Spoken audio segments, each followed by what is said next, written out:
అందరికీ కూడా హృదయపూర్వక నమస్కారాలు. నేను మీ బుచ్చిరాజు మల్రెడ్డి, జనసేన పార్టీ, కాకినాడ జిల్లా. ఈరోజు మీ అందరి ముందుకి రావడానికి గల ప్రధాన కారణం ఏంటంటే, నేను కూడా కాపు జాతికి సంబంధించినటువంటి కుటుంబాన్ని నుంచి వచ్చినటువంటి వ్యక్తిని. ఎందుకంటే మనం ఈ విషయం చెప్పి ఎందుకు మాట్లాడడం మొదలు పెడుతున్నానంటే, మా కులానికి సంబంధించినటువంటి వైసీపీ నాయకులందరూ కూడా ఈరోజు తోట తిరుమూర్తులు గారి ఆధ్వర్యంలో ఒక మీటింగ్ పెట్టుకున్నారు. చాలా సంతోషం. ఎందుకంటే వైఎస్ఆర్సీపీలో ఉన్నటువంటి కాపు నాయకులందరికీ కూడా ఒక మీటింగ్ పెట్టుకోవడం అన్నది మా అందరికి కూడా ఆనందమే.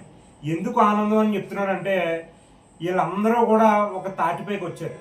కానీ ఒక బాధాకరమైన విషయం కూడా ఉంది. మీరు అందరూ ఇదే తాటి మీదకే కాపు జాతికి సంబంధించినటువంటి యువకుల ఉద్యోగాల కోసమో, లేదా కాపు జాతికి న్యాయం చేయడం కోసమో, లేదు అనుకుంటే నిజంగా ఈ జాతిని ఉద్ధరించడం కోసం ఇలాంటి ఏకతాటి మీటింగ్లు పెట్టుకుంటే మా అందరికి కూడా సంతోషం.